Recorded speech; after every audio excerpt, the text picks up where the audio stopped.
بعد بجي روح أكبر يلا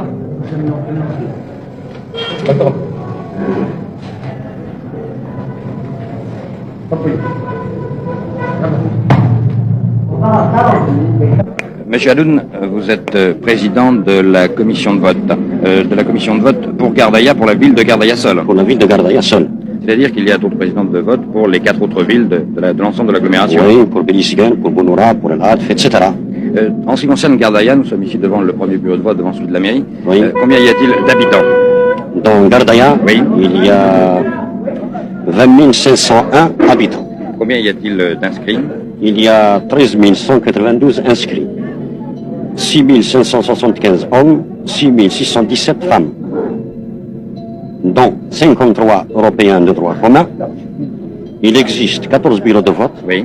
7 pour les hommes et 7 pour les femmes. Parce que les hommes et les femmes ne votent pas dans le même bureau de vote en raison des coutumes musulmanes. Est-ce que parmi ces votants, il y en a qui habitent loin, qui viennent de loin? Il y a des Mozambiques installés dans le nord en raison de leur commerce, qui viennent voter, qui sont venus voter dans leur pays d'origine ici, comme ça. Ils sont venus d'Alger, de Constantine, oui, du Tel.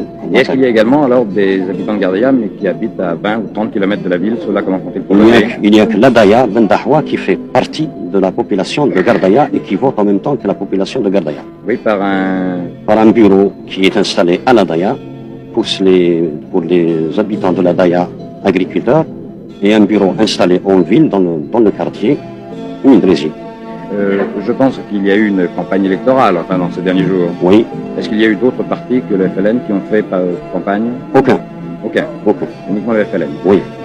Vraisemblablement, la consultation sera terminée très tôt à Gardaya, puisque déjà les gens sont très nombreux, ils font actuellement la queue devant le bureau de vote. Vous pensez que tôt dans l'après-midi, tout le monde aura voté? J'espère.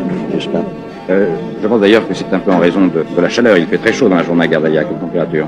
Aujourd'hui, ça a l'air on dirait que c'est le bon Dieu a bien voulu le faire pour le jour de l'indépendance. Il fait frais. Et le vote se déroulera dans de très bonnes conditions. La chaleur ni le froid ne sauront ralentir la cadence des votes, car les votants sont décidés de voter. Ils voteront en masse pour le oui. Ce sont nos pronostics.